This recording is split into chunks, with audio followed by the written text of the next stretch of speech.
Hello maman et bienvenue sur Balance ton accouchement, le podcast qui recense les histoires d'accouchement, qu'elles se soient bien ou mal passées, car toute histoire mérite d'être entendue. Vous écouterez ici des parcours faciles ou difficiles, des expériences uniques et surtout de la bienveillance et de la sincérité. Alors que tu sois maman, maman, futur papa ou simplement intéressé par l'accouchement et par ce qu'il fait traverser aux femmes et aux hommes, tu es le bienvenu par ici. Moi, je suis Rebecca, maman de 2 enfants et complètement bouleversée par les accouchements et la maternité. Alors, sans plus attendre, voici le nouvel épisode du jour. Alors bonjour, c'est Anne Marjane pour ce nouvel épisode du podcast. Alors pour commencer, est-ce que tu pourrais te présenter s'il te plaît en me donnant ton prénom, en me disant combien d'enfants tu as et quel âge ils ont, et en ajoutant tout ce que tu aurais envie. Alors, bonjour Rebecca. Moi, je m'appelle Megan. J'ai deux enfants, des jumeaux qui vont avoir 2 ans la semaine prochaine, qui s'appellent Elio et Malo. Euh, pour l'instant, j'ai rien à ajouter. Ouais, la grosse phase des 2 ans, en plus avec des jumeaux, c'était sympathique. Oui, on commence à mettre un petit pied dedans là. Ouais. Ok. Alors, première question que je pose toujours, est-ce que tu avais pensé accouchement dès le début de ta grossesse? C'est quelque chose voilà, qui te stressait, qui te faisait peur, qui te donnait envie, ou tu pensais pas spécialement? Si, en fait, moi, je pensais accouchement déjà avant d'être enceinte. En fait, Ok, déjà, nous, vu qu'on est un couple de femmes, on a dû anticiper. C'est une organisation, on a pensé tellement de choses en amont qu'en fait, ça faisait partie des choses auxquelles j'ai pensé aussi. Et ça me faisait pas peur du tout. Il était évident pour moi que je voulais accoucher à la maison. Ça, ok, c'était certain. On a plusieurs sages-femmes qui font des accouchements à domicile dans le coin. On n'en a pas énormément parce que c'est pas, il y en a pas beaucoup en France, mais on en a quand même deux, trois. Donc, j'étais plutôt confiante sur le fait qu'on trouverait la personne qui nous correspondrait et à qui on correspondrait aussi pour un accouchement à domicile. Donc oui, on y avait pensé à l'avance. ok. Ouais, c'est vraiment quelque chose de réfléchi, c'est pas un projet en l'air en plus. Non, non, pas du tout. Ok, d'accord. Bon, du coup, si on revient un tout petit peu en amont, du coup, vous avez dû lancer dans un projet sûrement un peu plus compliqué que ce qu'on pense d'une grossesse. Comment ça s'est passé? Est-ce que c'était vraiment compliqué? Est-ce que ça a été plutôt simple? Ça a été assez fluide en fait. Nous, Ok, on a décidé de lancer assez à l'avance par rapport à ce qu'on voulait, par rapport à ce qu'on s'était fixé comme grossesse. Et du coup, pour pas être stressé au niveau du timing, on a pris des devants parce qu'il y a beaucoup d'examens à passer. Moi, j'ai dû, parce que c'était moi qui allais porter, j'ai dû passer des examens aussi qui ont révélé des choses. J'ai dû subir une petite opération, rien de grave, mais il y a des choses qui ont dû être faites à l'avance. Donc, on était ok, contente de le faire à l'avance. Et on a choisi aussi une méthode donc ça s'appelle la ROPA. Et en fait, ce sont les ovocytes de ma femme qui ont rencontré les paillettes de sperme en laboratoire. Et d'accord. c'est moi qui ai porté les enfants, en fait. Donc, comme ça, en fait, j'ai porté avec les gènes de ma femme pour qu'on soit vraiment toutes les deux impliquées Ok, ouais, dans le vraiment faire processus. 50-50. Exactement. Donc, on s'y est pris à l'avance. Ça a été très fluide. Ça a été on va dire très facile. Elle a dû avoir qu'une seule ponction au niveau des ovocytes. On a eu pas mal de bons embryons qui ont été congelés. Et quand on a fait le transfert du coup pour la grossesse, on a dû en faire qu'un. En fait, ça a pris du premier coup. Donc, on a eu un Ok, parcours, oui, médical et oui, organisé et assez carré, mais quand même facile. ok, d'accord. Et donc tout ça, ça a pris combien de temps à peu près pour que tu puisses tomber enceinte?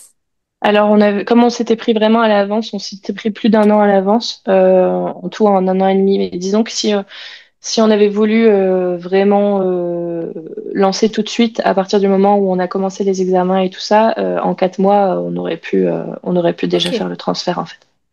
d'accord, donc vraiment, vraiment bien. Ouais. Ok.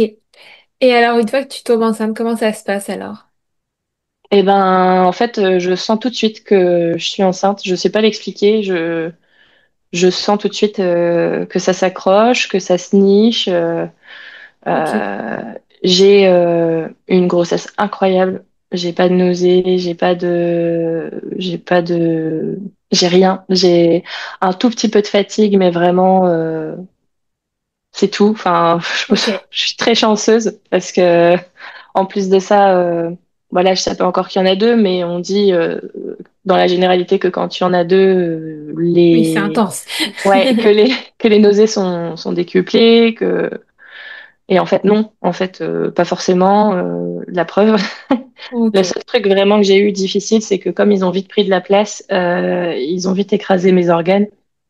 J'ai eu des remontées acides assez douloureuses, Ok. mais c'est vraiment la seule chose qui a été désagréable pendant cette grossesse. D'accord. Oui, donc assez bien. Ouais, génial. Et du coup, est-ce que tu as su rapidement qu'ils étaient deux? Ah bah oui, à l'écho de datation. En fait, on est allé voir une sage-femme. Donc, on avait choisi une sage-femme qui faisait des accouchements à domicile. On est allé la voir pour lui expliquer notre projet, tout ça. Et donc, elle nous conseille de faire cette écho de datation où on dit, ben, en réalité, nous, on n'en a pas besoin. On connaît exactement la date. Il n'y a pas de suspense là-dessus. Ouais. Et en fait, elle dit vraiment, en fait, c'est plutôt une écho que vous faites avec le cœur parce que vous allez voir votre bébé pour la première fois. Vous allez vraiment réaliser, en fait, à ce moment-là Mm. ce qui se passe et je vous conseille quand même de la faire. Bon, je vous fais quand même l'ordonnance et puis vous voyez si vous voulez la faire ou pas. Et donc, en fait, Ok. on s'est pas posé la question, on s'est dit, ben oui, en fait, on a envie de la faire. Ouais. Et donc, quand on est arrivé à cette école de datation, on avait choisi une gynécologue qu'on avait vue une fois avant. Et puis, elle a mis la sonde et en fait, elle regardait pas l'écran, elle était en train de faire des petits réglages et tout ça sur son appareil. Mais nous, on avait l'écran juste en face de nous. Et en fait, on a vu deux trucs blancs. Puis c'était un souhait très fort de la part de ma femme d'avoir des jumeaux. On en avait parlé souvent. Et je disais, mais arrête, c'est pas toi qui vas les porter. Dis pas ça, pas si facile, quoi. Et en fait, du coup, il y a eu un gros moment de bug où en fait, je dis, mais ben non. Et en fait, je me rends pas compte que je parle tout haut. Puis du coup, la gynéco regarde son écran puis elle fait, ah bah si, il y en a deux. Puis moi, je répète, mais non. Puis deux, trois fois comme ça. Et en fait, le temps que je comprenne vraiment qu'il y en a deux, parce que c'est pas comme un parcours de PMA où il y a une stimulation et où il y a peut-être plusieurs ovulations. Et du coup, ça fait que il y a peut-être plusieurs enfants. Là, vraiment, il y a eu un transfert d'un seul embryon. Et du coup, Ok. Ouais, c'est des il n'y vrais avait pas jumeaux, de, quoi. il y avait pas de risque, enfin de risque Non, entre guillemets, non, mais non, de. c'est ça. Il n'y avait pas de Ok. risque accru par rapport à une fécondation lambda qu'il y en aurait deux. Donc, D'accord. Ouais, donc donc c'était ça, vraiment la c'est surprise là pour le coup. voilà, grosse surprise. Et en fait, choc, déni complet. Et puis en fait, on n'a pas vraiment le temps d'enregistrer l'information que la gynéco est déjà en train de nous dire c'est plus moi qui vais pouvoir vous faire les échos parce que du coup Et il y en a oui. deux. J'ai l'impression que il y a deux poches, mais c'est pas sûr. Et puis faites attention parce que si ça tombe, il y en a un des deux qui tiendra pas. Et puis s'il y a deux poches, enfin et un seul placenta, attention Ah parce ouais, tu que passes là directement dans possibilité. la grossesse à risque là, ça Ah y ouais. est. Ah bah oui. Et puis non seulement on passe dans la grossesse à risque, mais en plus elle nous parle vraiment de tous les risques alors qu'on n'a même pas encore enregistré l'information de en fait on va avoir des jumeaux. Il y en Ouais. a deux. On n'a pas le temps de se réjouir de cette information. Qu'on tombe tout de suite dans la pathologie, dans l'horreur, dans le syndrome transfuseur transfusé. Et puis si c'est ça, ben ils peuvent faire ça. Et puis mais parfois on doit un peu couper un des deux. Et enfin comment dire, elle nous explique en fait les possibilités s'il y a un syndrome transfuseur-transfusé, parce que ça arrive dans certains cas quand c'est Mm. des jumeaux qui partagent le même placenta. Et en fait on est sous le choc. Et puis en fait, je sors de cet écho et je fonds en larmes parce que je peux même pas me réjouir d'en avoir deux. Ouais, que t'es Parce déjà que dans je, le. T'as ben basculé oui. là. Et puis je vois mon projet d'accoucher à la maison s'envoler par la fenêtre. Ouais. Euh, mais à Ouais, une vitesse. directement, tu sais que c'est fini. Je sais que c'est fichu. Ok. Je sais que ma femme était OK avec un accouchement à domicile accompagné. d'une sage-femme, qu'un accouchement non assisté pour des jumeaux, ce sera hors de question, mais même pour pas des jumeaux, mais pour des jumeaux encore plus. Ouais, Et à partir de ce moment-là, on sait aussi qu'on va être suivi à la culotte par la maternité, et ça nous pose un gros problème. ok. À toutes les deux, du coup. Plus à moi, Ouais. mais à elle aussi, parce que c'est pas ce qu'on souhaitait. C'est pas la tranquillité d'esprit, la tranquillité de grossesse qu'on aurait voulu. Oui, toi, c'est à l'opposé de ce que tu pensais, quoi. Complètement, complètement. Ok, bon, du coup, c'est quelque chose qui est difficile à digérer. Euh, comment ça se passe, du coup, toi, à partir de ce moment-là? Est-ce que tu acceptes quand même la nouvelle, entre guillemets? Est-ce que c'est vraiment difficile? Je dirais que j'ai mis 2, 3 jours à intégrer qu'il y en avait deux. Et en fait, au-delà du fait, j'étais très heureuse, j'ai été très heureuse très vite d'en avoir deux, mais ça a été vraiment le temps du deuil de mon accouchement à domicile qui a pris plus de Ouais, temps. J'étais très informée sur la grossesse. En fait, je suis énergéticienne, je suis praticienne ATMA et ok, je suis accompagnatrice périnatale.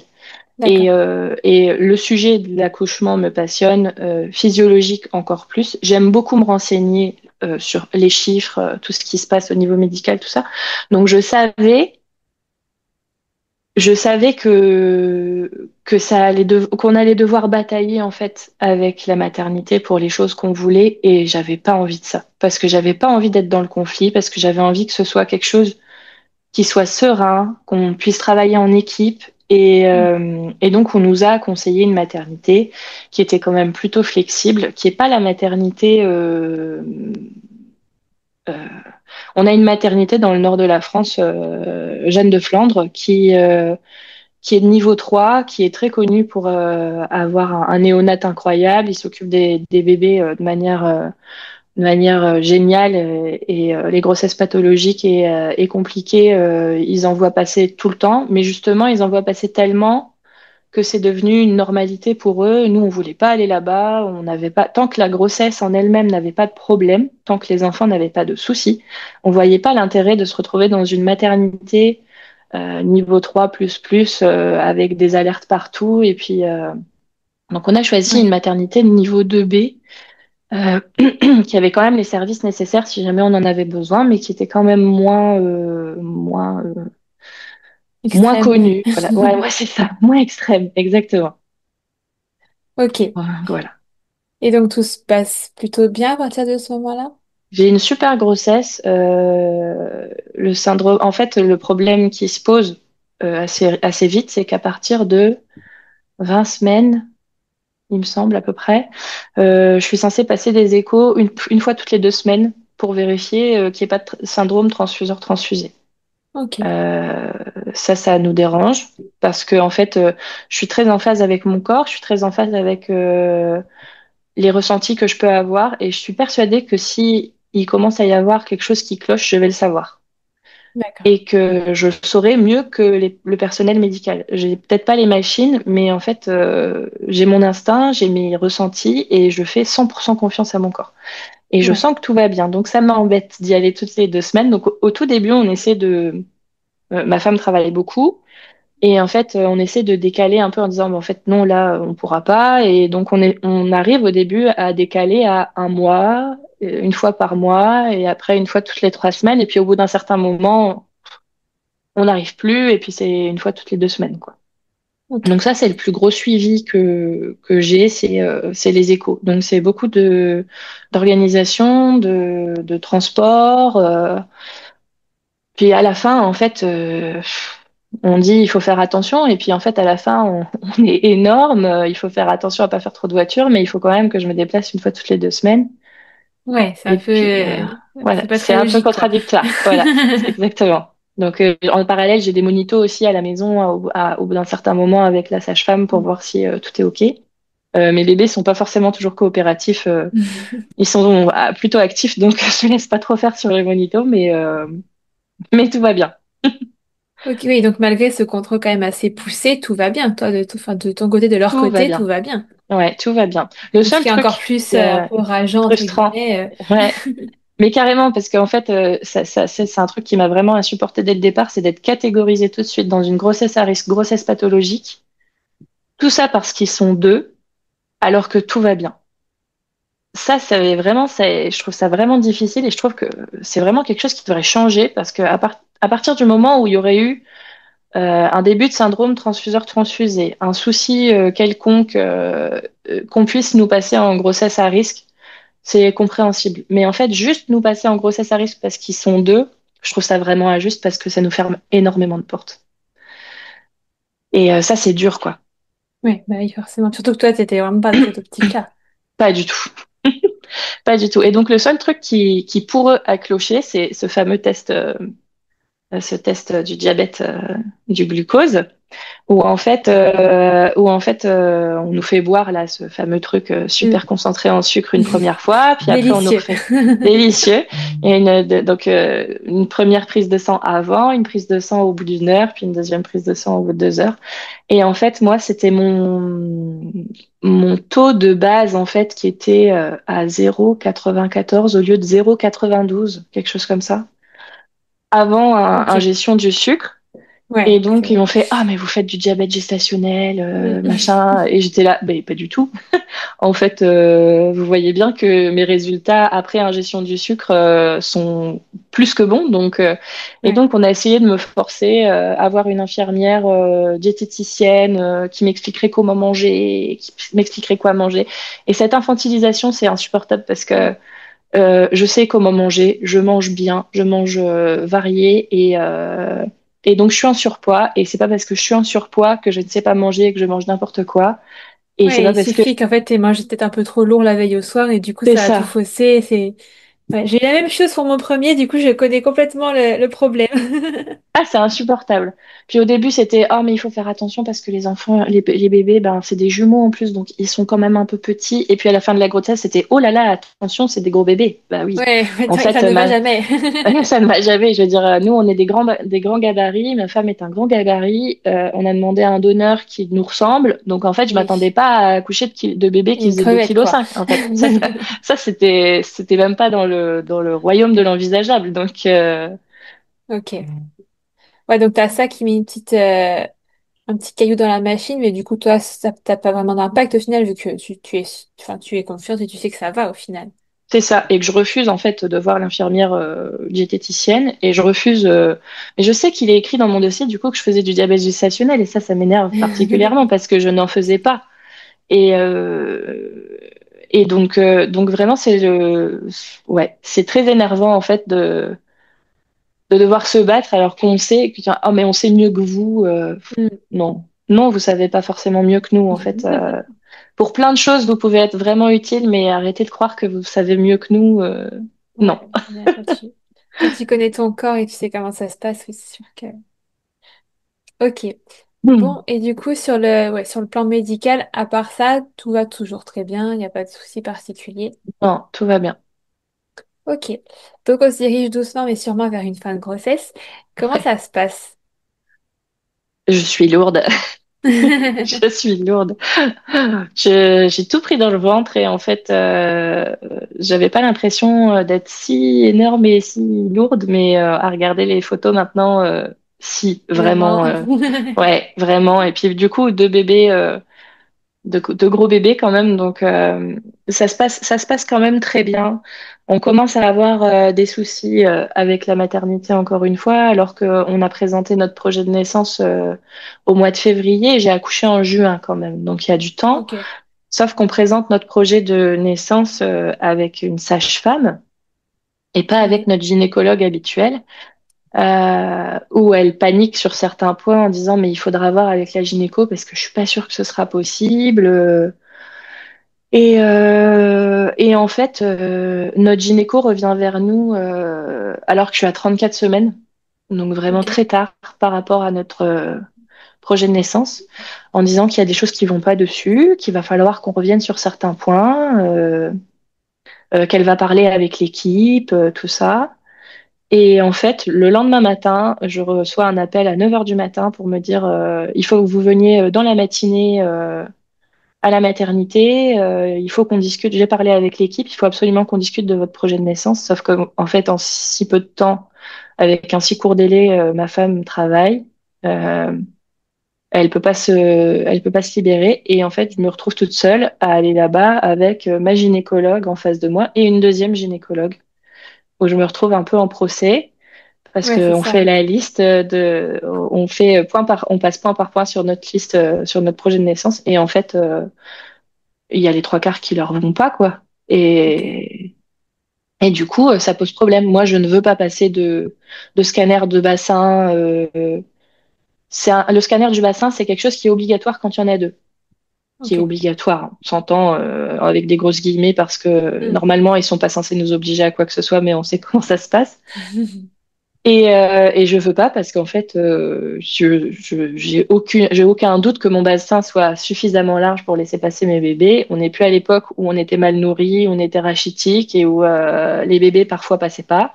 Donc, et j'ai confiance en mon corps, en fait. Oui. 300% confiance en mon corps. Je sais qu'il va laisser passer mes bébés. Et donc, je me retrouve vraiment face, où en fait, elles sont vraiment contre moi. Et puis la deuxième gynécologue que je ne connais pas se plaît à raconter des histoires d'horreur et à mettre la pression en fait pour faire changer d'avis. Et Ok. vraiment, quand on parle du scanner du bassin, c'est la goutte d'eau qui fait déborder le vase parce que là, elle me dit non mais moi, vous savez pas ce que j'ai déjà vu. J'ai déjà vu un bébé qui sort en siège et en fait le bassin de la maman est pas assez large, la tête reste coincée et le bébé il meurt. Oh. Et je lui ai dit mais comment vous osez me dire une chose pareille? Ah Je lui ai ouais. dit, je vous arrête tout de suite, en fait. Vos histoires d'horreur ne me feront pas peur. Vous ne me ferez pas peur. Arrêtez d'essayer de mettre la pression. C'est pas comme ça que ça fonctionne, en fait. Et en fait, du coup, ma gynécologue habituelle, là, peut taper du poing sur la table en disant, en fait, je vais vous expliquer comment ça va se passer.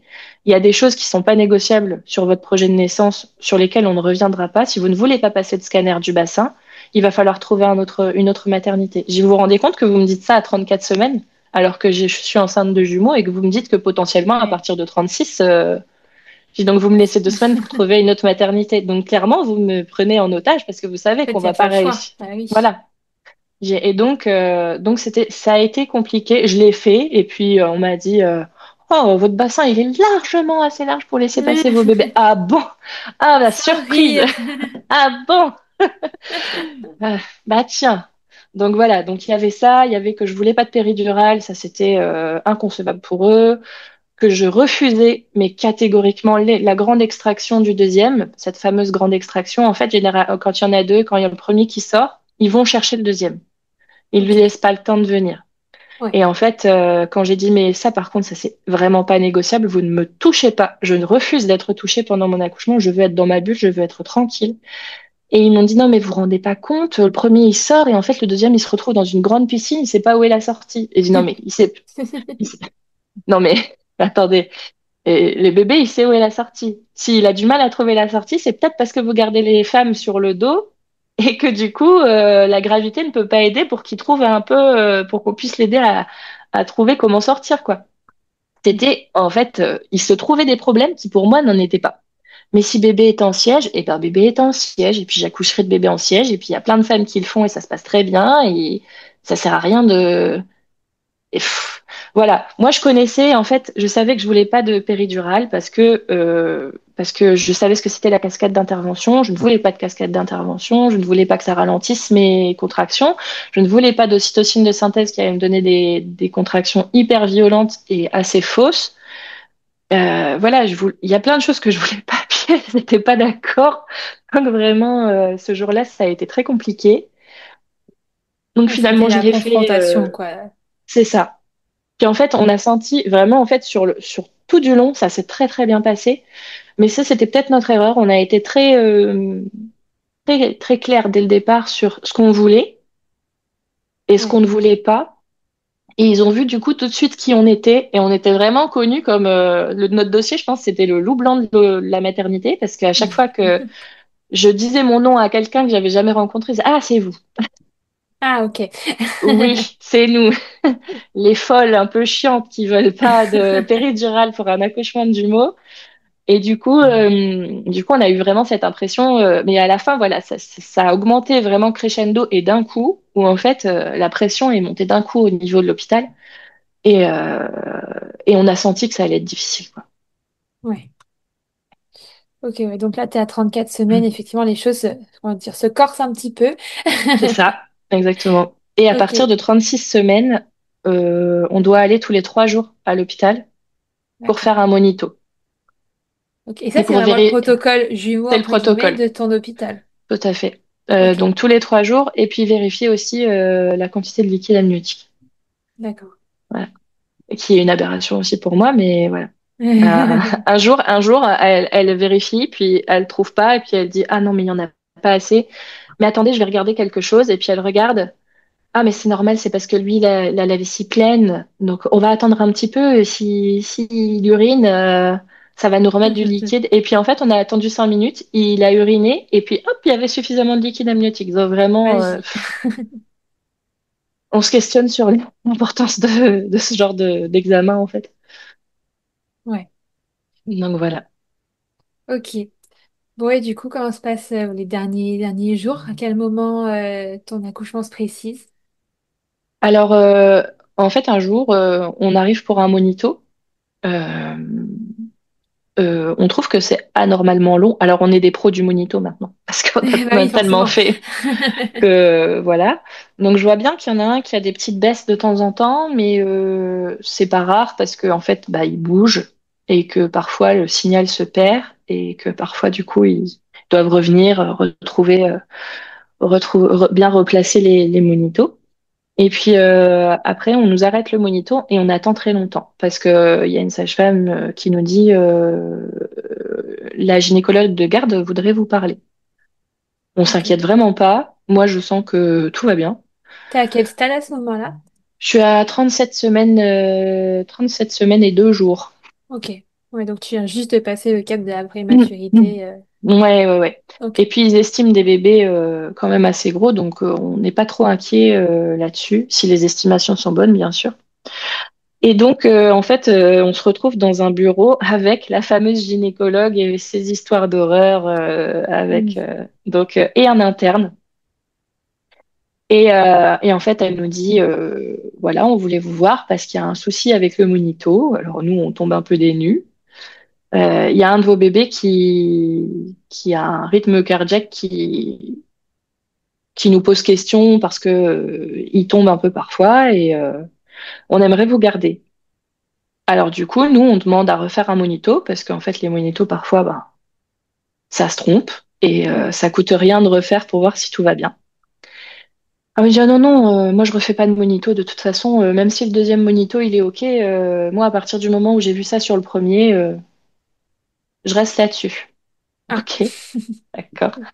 Donc là, on commence à sentir qu'il se prépare quelque chose et puis en fait elle brode et puis elle finit par nous dire qu'en fait elle veut me déclencher, ce qui était pareil hors de question sur mon projet de naissance et puis en fait hors de question d'être déclenché. Pour moi, soit tout allait bien et il n'y avait pas de raison de déclencher, soit il y avait euh, un vrai problème. Et dans ce cas-là, s'il y a un vrai problème, en fait, on se pose pas de questions, on part en césarienne. On va pas commencer à passer des heures et des heures. On ne sait pas combien de temps l'accouchement va durer. Je Ouais. vais pas faire subir ça à mes bébés si jamais il y a un problème. Ok.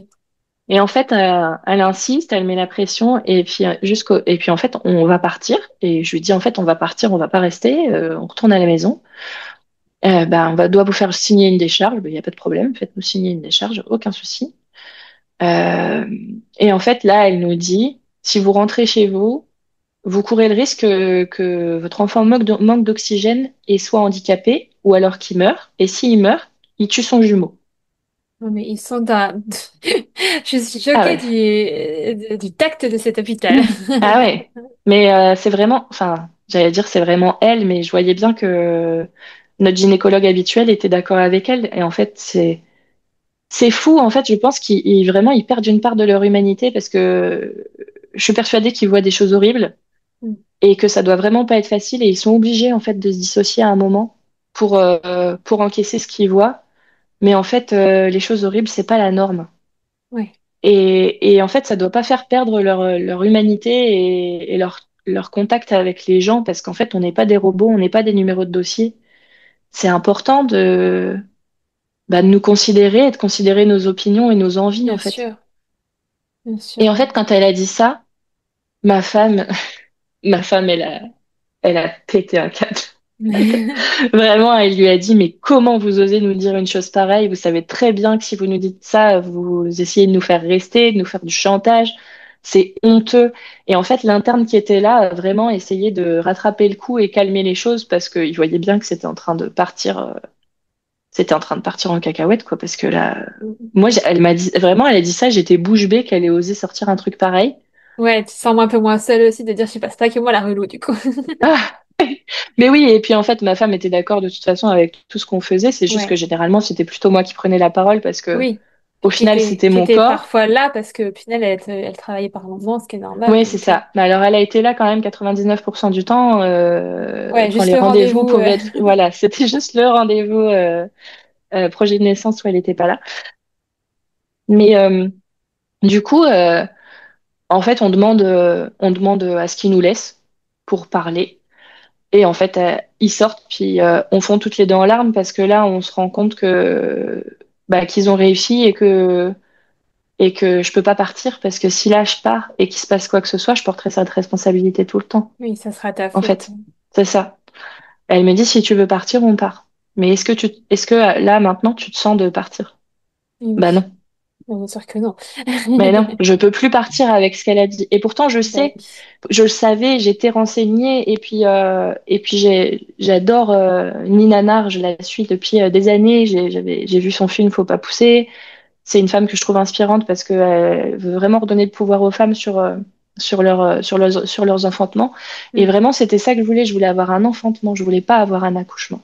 Ouais. Et, et en fait, je ne peux pas partir. Et donc, le jour même, à 18 h, elle me fait un décollement des membranes. J'accepte un décollement des membranes qui est ultra, mais alors ultra douloureux. Puis en fait, je suis déjà, je suis déjà vraiment en souffrance. Qu'elle me dit, ah non, mais j'ai pas encore commencé. Je vais la, je vais la buter. Vraiment. Là, on est tellement en souffrance qu'on dit des trucs. Je dis, mon Dieu, ça va pas aller. Ouais. Et en fait, donc elle me fait un décollement des membranes, je pleure toutes les larmes de mon corps. Et puis en fait, nous, on n'était pas là pour rester, donc on n'a pas du tout préparé. Enfin, nos affaires sont prêtes, mais à la maison. Et Oui. du coup, ma femme va chercher les affaires, et puis moi, je me mets à faire des tours et des tours de maternité pour essayer de lancer les contractions, parce qu'en fait, il se passe rien, parce qu'en fait, c'est pas le moment, et ils étaient pas prêts. Et donc, j'essaye de pousser un truc qui n'a pas lieu d'être sur Mm. l'instant. Et donc, au début, j'ai pas de contractions, puis je commence à avoir des contractions vers 23 h. Et puis, j'en ai une partie de la nuit, puis ça s'arrête. Puis le lendemain, à 7 h, ils me refont un monito. Tout va bien. Bizarre. J'ai dit, ah bon? Pourtant, on voit bien les mêmes baisses que hier quand on nous a dit non, ça ne va pas, il C'est faut la rester. catastrophe. Voilà. Je me dis, ah non, non, là, c'est normal, c'est juste il le captait plus, et puis après, il s'est remis à le capter. Ah ben, voilà. Super. Voilà. Et on en reparlait justement avec ma femme. Et puis, si on devait revenir en arrière, à partir de ce moment-là, décollement des membranes ou pas décollement des membranes, on aurait dû partir. On aurait dû rentrer chez nous. Mais en fait, on était lancé dans le truc et on s'est dit vraiment, euh, c'est pas parce que il y a eu déclenchement qu'on peut pas avoir le déroulé qu'on souhaite et que on pourrait quand même avoir un accouchement par voie basse et ça pourrait quand même très bien se passer. Et du coup, vraiment, on s'accroche à l'idée que on peut quand même faire avec ce qui se passe et que ça va bien se passer. On essaie vraiment de se dire, allez, on le vit bien et puis Mm. on surfe sur la vague, quoi. Voilà. Donc, donc j'ai plus de contractions le matin et donc ils nous disent, mais allez-y, vous pouvez aller prendre le petit déjeuner, n'hésitez pas à marcher, vous avez le temps. Nous voilà partis. Comme tout est fermé dans la maternité, on sort pour aller prendre le petit déj et puis en fait on s'installe. Puis au bout d'une heure, mon téléphone qui sonne, un numéro que je connais pas, donc je décroche pas parce que on est un peu occupé. Oui. Et puis, et puis je vois qu'il rappelle. une deuxième et une troisième fois. Et je finis par décrocher. Je me dis, tiens, c'est peut-être l'hôpital, il y a peut-être quelque chose. Et puis je décroche, puis ils me disent, mais où est-ce que vous êtes? Bah, on est en train de prendre le petit déjeuner. On nous a dit de prendre notre temps. Ah non, non, non, il faut venir tout de suite. Il faut passer en salle de naissance. Je dis, mais comment ça en salle de naissance? J'ai même pas de contraction. Qu'est-ce que Ouais. vous voulez qu'on aille en salle de naissance? Ah non, mais il faut venir tout de suite. Ça fait autant de temps. Et en fait, voilà, protocole, décollement des membranes, ça fait autant de temps. Il faut passer en salle de naissance. Il faut poser la péri, machin. Et donc moi, comme j'avais pas réussi à négocier sur la péri, j'avais demandé une PRI qui était le plus faiblement dosée possible. Ouais. Et elle m'avait dit, si vous avez besoin de plus, bah, vous avez un petit bouton et puis Oui. vous appuyez et ça va vous envoyer ce qu'il faut. Sauf que du coup, moi, je voulais tellement pas la PRI que mon corps la voulait pas non plus. Donc, première tentative, chute de tension, je pars. Mais Ok. impossible de la poser. Et en fait, ils l'ont fait une deuxième fois, mais vraiment, je sais pas comment ils ont fait parce que rechute de tension et puis ouais, je la voulais tellement pas, je pense que mon corps, il a fait un rejet total de la péri. Puis en fait, après, j'étais embêtée parce que je pouvais pas trop bouger. Et puis, mais j'avais pas vraiment de contraction. Donc en fait, j'étais bien assise. Je commençais à être lourde. J'avais beaucoup marché la veille pour essayer de lancer les contractions et Mm. j'avais quand même 24 kilos, bah, tout dans le ventre en plus. Donc Ouais. vraiment, j'étais bien assise pendant un temps. Et puis en fait, après, quand j'ai mangé, j'ai demandé à bouger, ils ont plus voulu me laisser bouger. Et ça m'a fortement énervée, du coup, parce que Encore. j'avais besoin de bouger. Ben oui, parce qu'en fait, comment vous voulez que je lance les contractions si je peux pas Et bouger, oui. si je peux pas marcher, si je peux pas. Donc voilà. Donc ça a été long, ça a fini par se lancer. Et puis au bout d'un certain nombre d'heures, ça n'avançait plus assez à leur goût. Et puis les sages-femmes étaient adorables qu'on a eues. Vient me voir en me disant bon, on va percer la poche des os. Non, vous n'allez pas faire ça. Il dit, mais je suis désolée, gynéco de garde, autant d'heures entre pause de péri, machin, ça n'avance pas assez vite à leur goût. On va percer. Puis je dis non, en fait, vous n'allez pas percer, pas tout de suite. On va attendre le plus longtemps possible. Et là, on n'a pas attendu le plus longtemps possible. Et puis je dis, en fait, moi, la procidence du cordon, c'était quelque chose qui me faisait peur. Et je savais que ça pouvait arriver au moment de la rupture de la poche des os. Et il était hors de question que je prenne ce risque parce que eux, ils avaient envie de se dépêcher. Ouais. Et donc, en fait, quand elle est revenue deux, trois fois et qu'elle nous a dit, ben là, vraiment, on n'a plus le choix, elle m'a fait une sorte de mini écho pour voir où elle allait percer la poche des os, pour voir s'il y avait un cordon qui était tout près et que du coup, on le faisait pas. Voilà. Donc elle a percé la poche des os. Ça a vraiment bien lancé le travail et en fait, je suis arrivée à 7. Et là, j'ai eu très envie d'uriner, sauf qu'en fait, ils m'ont pas laissé aller aux toilettes. Ok. Ça, c'était ça a été vraiment le tournant dans mon accouchement, c'est que ils ont pas voulu me laisser aller aux toilettes et en fait ils m'ont sondée, sauf que moi j'avais pas du tout appuyé sur le truc de la péri. Je sentais tout Ah vraiment oui. et ça m'a fait horriblement mal, ça m'a brûlé. Ils ont pas réussi à me sonder en plus, donc ils ont fait ça pour rien. Ok. Et en fait ça m'a tellement fait mal que je me suis complètement crispée. Les douleurs se sont vraiment, là, à ce moment-là, les douleurs ont monté d'un cran parce que j'étais plus détendue Et du oui. tout.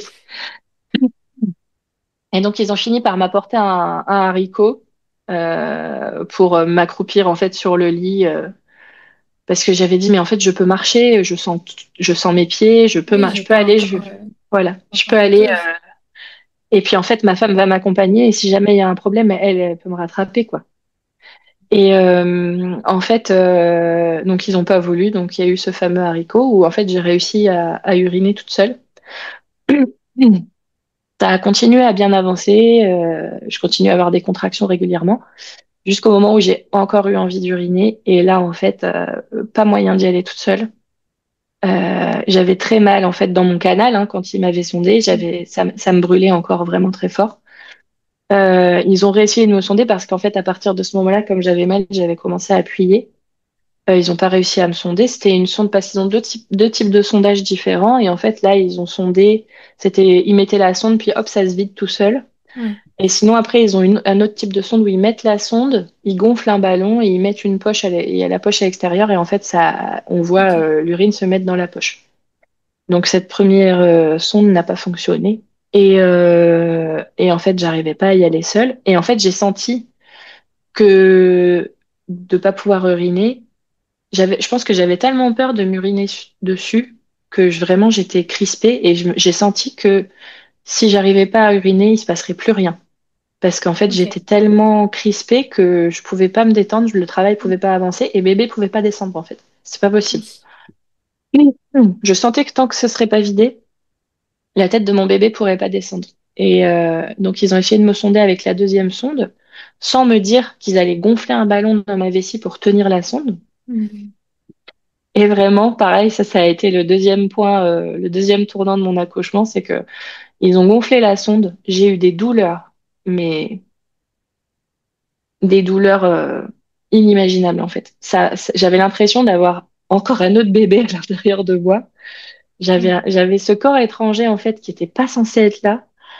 Et en fait, ça ne sondait rien. Il y a rien qui sortait.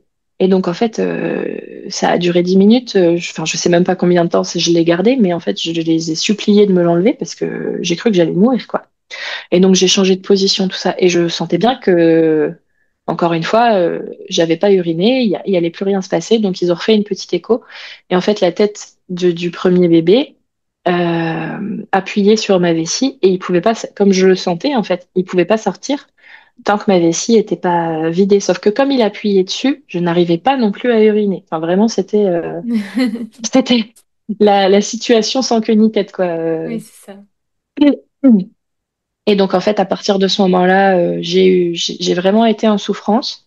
J'ai changé plein de fois de position pour essayer de soulager, pour faire que ça puisse sortir tout seul. À ce stade-là, si je m'étais uriné dessus, ça m'aurait même pas dérangé. J'avais juste besoin que ça sorte, quoi. Et en fait, jusqu'au moment où ils m'ont dit, écoutez, ça fait un petit moment, et là, il y en a un qui commence à avoir son rythme qui fatigue.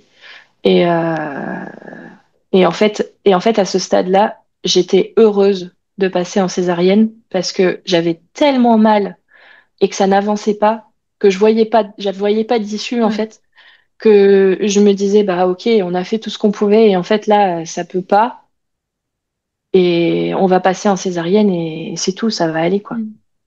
Donc on est passé en césarienne qui n'était pas encore une césarienne d'urgence, Ok. mais on n'en était pas loin non plus.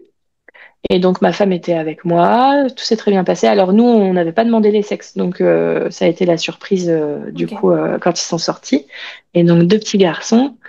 Et donc ils sortent le premier, Elio, qui met sur moi et tout se passe très bien. Et puis sortent le deuxième, Malo, qui Malo a les yeux grands ouverts et vraiment très curieux Il est là. et il est là, tandis que Elio, il a les yeux tout fermés. Puis vous m'avez dérangé, je dormais si bien. Et Et donc, je les garde un peu sur moi et après, ils partent avec ma femme, du coup, le temps que je me fasse recoudre. Elle va faire du pot à pot avec eux. Donc, super moment. Et en fait, mais en fait, la césarienne, c'est quand même quelque chose qui est hyper violent. On s'en rend pas forcément compte. Mm. En fait, il coupe quand même dans énormément de couches et en fait, j'avais l'impression qu'on me secouait dans tous les sens, en fait.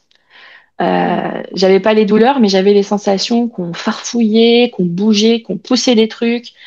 Et, et en fait, j'ai trouvé ça m'a même donné la nausée alors que j'avais pas de douleur, mais c'était vraiment particulier. Et en fait, ils m'ont recousu. Et en fait, quand on a une césarienne, après ils font des pressions sur l'utérus pour simuler en Mm. fait les tranchées qui font redevenir l'utérus, enfin qui font que l'utérus reprend Ouais. tout doucement sa taille initiale.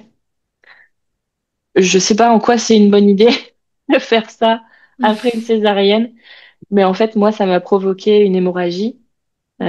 quand ils ont commencé à appuyer comme ça. À un moment j'ai senti de la chaleur sortir de mon corps et là j'ai fait oh oh. Waouh. Ouais, il y a quelque chose qui va pas. Et puis là, j'ai senti que ça commençait à s'agiter autour de moi. Il y a une anesthésiste qui est venue à côté de moi à me dire, vous faites une hémorragie, on va vous redonner de l'anesthésiant. Et en fait, ils ont fait une anesthésie générale du coup. Ok. Et donc, bah, je me souviens plus de rien, sauf qu'en fait, ça a été un moment très traumatique pour ma femme parce que la salle de naissance, il y avait la salle de naissance avec les portes ouvertes, un long couloir, et au bout, il y avait la salle d'opération, la salle de Ok. césarienne. Donc, elle avait les petits sur elle, et puis tout se passait bien.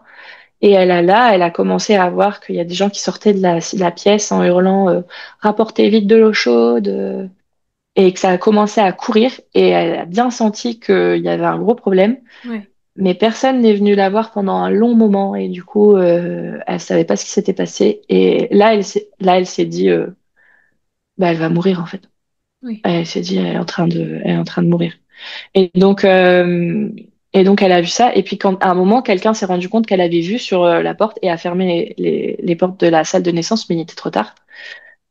À l'heure des charges, ils avaient sûrement autre chose à faire que de venir la rassurer parce Oui. qu'ils savaient pas ce qui se passait. Mais du coup, comme elle a vu ça, euh, il y a eu beaucoup de questionnements et de stress en fait pendant tout le temps où elle était avec les bébés en peau à peau. Donc, ça a été un peu compliqué.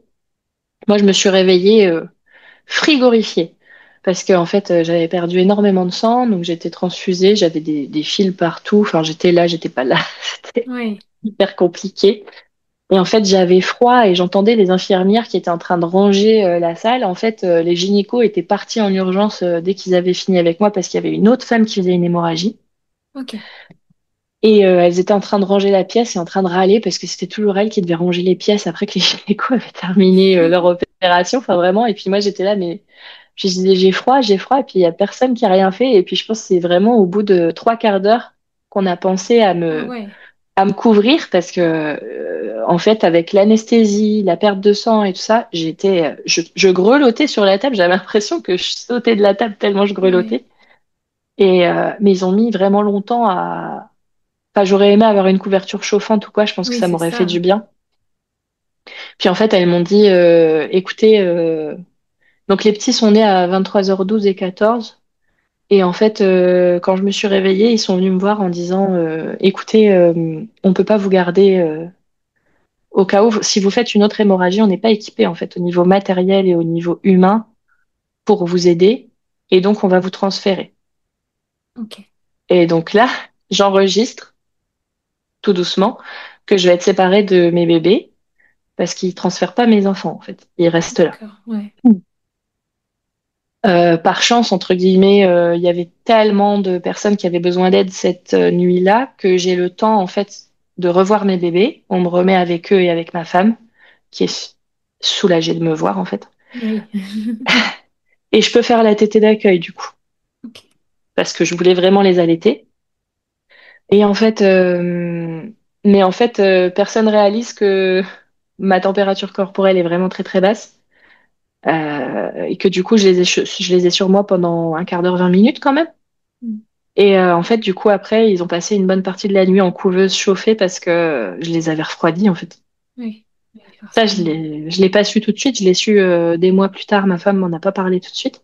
Bon, je suis beaucoup voulu, du coup, parce que je me suis dit vraiment, je voulais leur donner la tétée d'accueil. Et en fait, je les ai refroidis alors que les bébés, ils ont besoin de tout sauf d'être refroidis, en fait. Ouais, mais ils ont leur maman aussi, donc bon, en soi.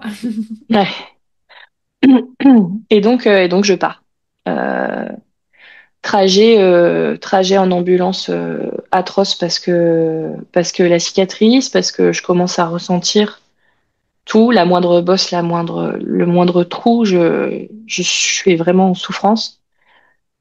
Et en fait, il me donne plein de trucs pour me soulager, mais vraiment, c'est dur, quoi. Et donc, j'arrive à Jeanne de France, je suis complètement shootée, me souviens pas de tout. Et en fait, mais je me souviens qu'il y a une équipe qui est adorable, que je suis en surveillance, que je suis même dans la pièce où il y a les équipes qui se réunissent en fait. Ok.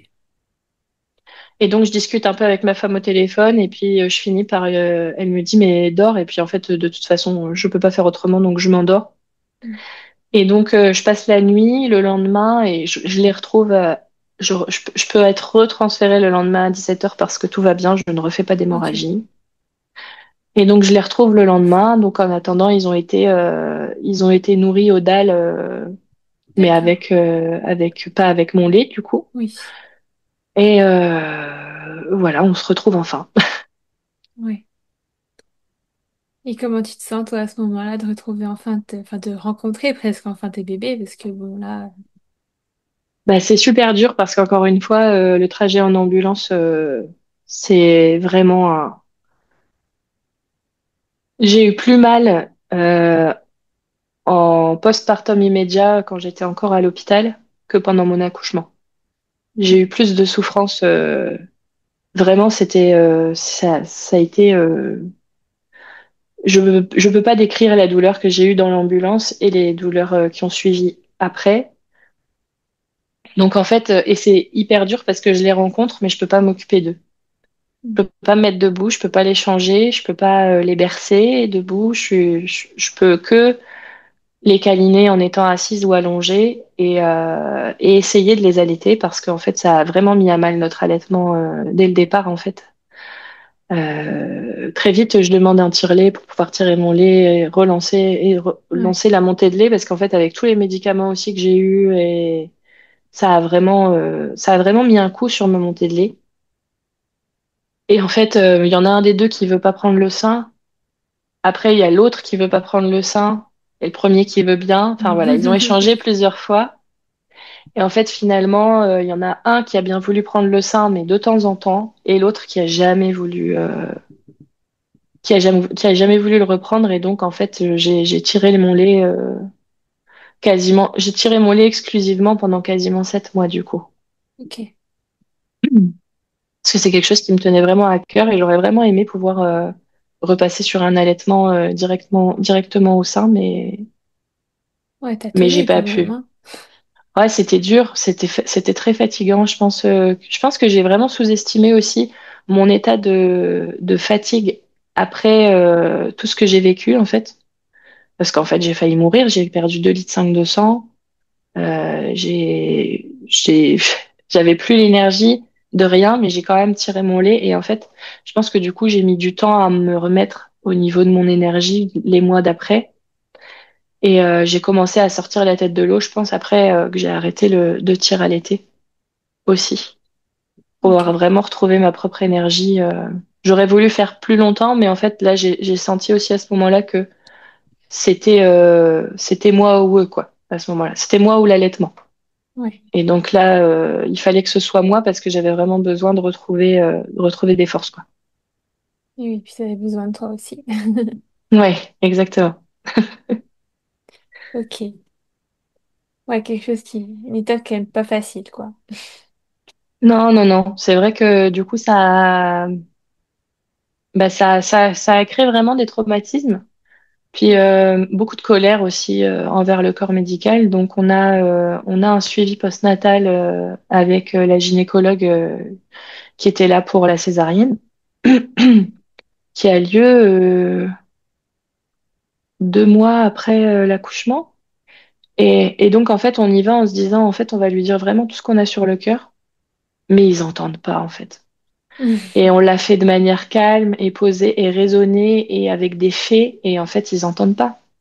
Ils entendent pas, c'est eux qui ont fait des études, c'est eux qui ont la science infuse, hein, c'est eux qui ont la blouse, et du coup, c'est eux qui ont raison. Ouais. Et donc moi, on m'a dit que ce qu'avait dit la gynécologue à propos du fait que que notre bébé allait peut-être être handicapé ou mourir et du coup tuer son jumeau, ben que soit on avait mal interprété ce qu'elle avait dit, ou alors que elle avait pas voulu le dire comme ça, mais qu'elle voulait quand même juste vous parler des risques. Donc voilà, ils entendent pas, ils veulent pas, et c'est très frustrant parce qu'on a eu l'impression de pouvoir semer des graines tout au long de notre grossesse en montrant que c'était possible d'avoir une grossesse gémellaire qui se passe bien et en fait, non. Ils ont rien compris, ils restent dans leur truc et ils veulent pas se remettre en question. Et c'est ça le plus grave, je trouve, quand on est surtout médecin, de pas vouloir Oui. se remettre en question, en fait. Et puis surtout qu'au final, vu l'issue, c'est-à-dire une césarienne d'urgence, ça les conforte dans leur idée qu'au final, il aura Exactement, fallu... exactement. Et puis quand on parle de l'hémorragie, en fait, ils disent non, mais en fait, une hémorragie avec un accouchement gémellaire, on s'y attend. Et je dis, mais est-ce que vous vous rendez compte de ce que vous dites? Ce n'est pas normal, en fait, de s'y attendre. Ce n'est pas une norme. Vous en avez fait une norme, mais Ouais, c'est pas normal. C'est pas la norme. Il y a plein d'accouchements gémellaires qui se passent sans aucune hémorragie. Je dis là, en fait, l'hémorragie, elle est là à cause de la cascade d'intervention qui a démarré par le décollement des membranes, qui s'en est suivi par la péri, la rupture de la poche des os, la césarienne, et puis après, vous me faites des pressions sur l'utérus alors que vous venez de m'ouvrir sur cette couche de tissu. J'ai envie de dire, est-ce que c'est une très bonne idée? Et vraiment, permettez-moi d'en douter. ouais. Ah oui. Et voilà, Ah bah ça, ils entendent pas. ok. Bon, et du coup, comment tu te remets physiquement de cette césarienne, du coup? Dans les jours qui arrivent ou encore maintenant, tu veux dire? Bah, les deux. Du coup, j'avais posé et maintenant, mais du coup, Ok. bah, sur le moment et maintenant. Ben pas facile parce qu'en fait, faut savoir quand ils vous font une césarienne après, en fait, le ventre est très très gonflé et rempli de gaz en fait. Et donc on a l'impression vraiment d'avoir envie d'avoir des gaz, ce qui ne sortent pas et qui en fait explosent dans le ventre. Et Ok. c'est d'une douleur infinie. Moi, j'ai dû vraiment, j'ai demandé, j'ai supplié pour avoir quelque chose qui pouvait me soulager un peu parce qu'en fait, ça me faisait mal et puis ça me lançait dans tout le bas du dos, sans parler de la cicatrice qui était quand même difficile. Moi, je l'ai pas regardée pendant des semaines. Je pouvais pas, en Mm. fait. L'infirmière l'avait prise en photo. Elle m'avait dit comme ça, si vous voulez voir à un moment, avec les agrafes et tout ça, si un jour vous voulez voir, vous l'avez. Ouais. Et puis en fait, je supportais pas qu'on me dise oh, elle est belle, Ah, c'est horrible ça. elle est belle. Non, elle est pas belle. C'est une cicatrice. C'est pas beau une cicatrice. C'est pas beau une cicatrice. Oui, Oui. peut-être qu'elle guérit bien. Et peut-être que médicalement, c'est joli, mais Ouais. Mais à dans les faits, l'intérieur, ça brûle en fait. À l'intérieur, ouais. c'est horrible parce qu'en fait, c'était pas du tout ça qui était prévu. Et même si j'étais prête à l'éventualité que il se passe des choses qui soient vraiment pas prévues. Je m'en suis beaucoup voulu parce que en fait, c'est moi qui porte la responsabilité de les faire arriver dans ce monde. Donc c'est moi qui, même si je prenais très en compte la vie de ma femme, il était clair dès le départ que c'était mon corps, que c'était moi qui allais passer par l'accouchement et qu'en fait c'est moi qui aurais le dernier mot, quoi qu'il arrive. Et donc en fait c'est moi qui les amène dans le monde, donc c'est ma responsabilité. Et donc je me sens responsable de l'arrivée vraiment traumatique que je leur ai offert. Et j'en ai voulu énormément à cette gynéco en particulier. Et je pense que je lui en veux encore. Mm. C'est, c'est dur physiquement. Physiquement, les jours d'après, après, ça a été quand même assez rapide. J'ai pu vite aller. J'ai demandé à ce qu'on m'enlève les sondes et tout ça. Je voulais vraiment pouvoir me lever pour aller aux toilettes, enfin. Donc, je me suis vite levée. Les infirmières étaient assez impressionnées disaient, mais vous vous rendez compte de ce que vous faites? Je ne sais pas si je me rends compte de ce que je fais, mais j'ai vraiment besoin de le faire. Ouais. Donc voilà, la première fois où j'ai repris une douche, c'était vraiment, c'était génial, mais en même temps, il fallait pas rester trop longtemps parce que je sentais que j'aurais pu faire un malaise assez rapidement. Et j'ai pu commencer à changer les couches au bout de 7 jours, quoi. Ok. Donc, j'attendais encore un peu pour les porter, et j'allais tout doucement, mais ça met des semaines, en fait. C'est une opération qui est très lourde et vraiment, les femmes qui pensent à avoir des césariennes de confort, qu'ils appellent de confort, faut vraiment, vraiment bien se renseigner parce qu'en fait, c'est une opération qui est pas sans conséquences sur le corps et puis sur l'esprit et ça met vraiment du temps à se remettre au niveau physique. Mm. Moi, on m'avait pas forcément dit qu'il fallait masser la cicatrice des semaines, des mois après pour continuer à éviter les adhérences et qu'elle Mm. soit entre guillemets, le plus joli possible, hein. Mais non, c'était dur les premiers jours après les premières semaines. Aujourd'hui, j'ai pas retrouvé mon corps de pré-grossesse parce que en fait, moi, je faisais beaucoup de sport avant d'avoir mes jumeaux. Je faisais du basket en compétition. J'ai fait du basket jusqu'à mes 3 mois de grossesse. Ok. Et en fait, depuis, j'ai pas vraiment réussi à reprendre une activité aussi intense entre guillemets. Non seulement le manque de temps et puis d'énergie. Ouais. Donc, j'ai pas retrouvé mon corps. Et puis, comme on a encore des projets de bébé,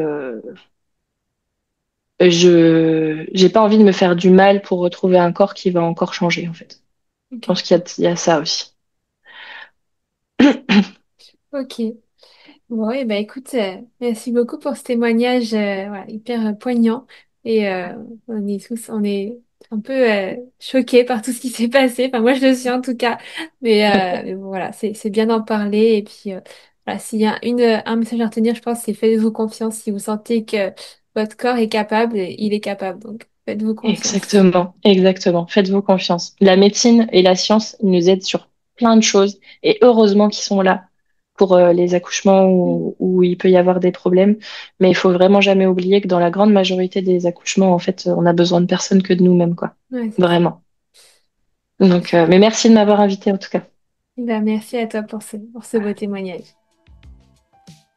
Merci beaucoup d'avoir écouté cet épisode jusqu'au bout. S'il t'a plu ou si le podcast de manière générale te plaît, n'hésite pas à me laisser une petite note sur ton application d'écoute préférée. 5 étoiles, ce serait l'idéal. Et pour découvrir d'autres histoires aussi passionnantes qu'intéressantes, rendez-vous mercredi prochain. À très vite!